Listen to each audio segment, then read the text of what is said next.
अगर आप चाहते हैं पीके एंटरटेनमेंट में ऑडियो वीडियो सबसे पहले आप पहुंचे तो लाल बटन को दबाकर चैनल सब्सक्राइब करें और बेल आइकन दबाना। DJ Fan presented by Pankaj Pushpa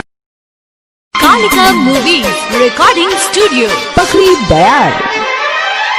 सुना सनम दिहलु कैसन जखम सुना सनम कैसन दिहलु जखम नहीं नींद आवे नहीं चैन आवे काहे बन गइलु जन बेरहम सुना सनम कैसन दिहलु जखम सुना सनम कैसन दिहलु जखम नहीं नींद आवे नहीं चैन आवे काहे कोइलू तू हमसे सितम सुना सनम कैसन दिहलु जखम सुना सनम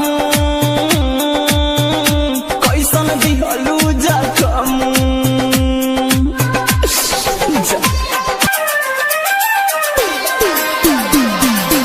खैलू कसम तब दे दिहलु गम हो सीसानियन दिल तुरलू सनम हो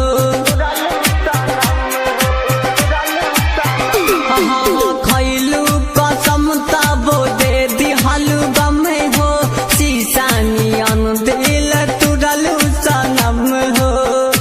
इहे कहत रहलू हमें हई तोहार तू ही बनबा हमार सजन सुनो सनम कैसन दिहलु जखम सुनो सनम कैसन दिहलु जखम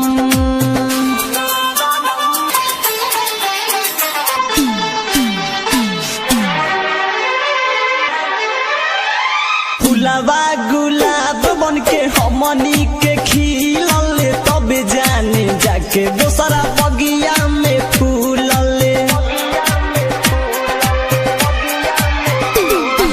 फुलवा गुलाब लेखा हमनी के खिलल तब जाने दूसरा जाके बगिया में खिलल काहे भूल गइलू तू कवन भइल कुसूर नहीं हमके बतवलू सनम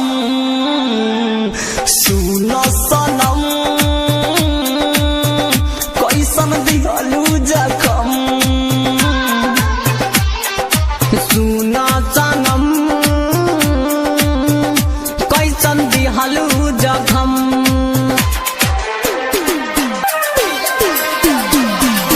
प्रेमी कुनाल के ना बुझलू तू प्यार के शाहिद सोने ही के तुर दिहलु दिल के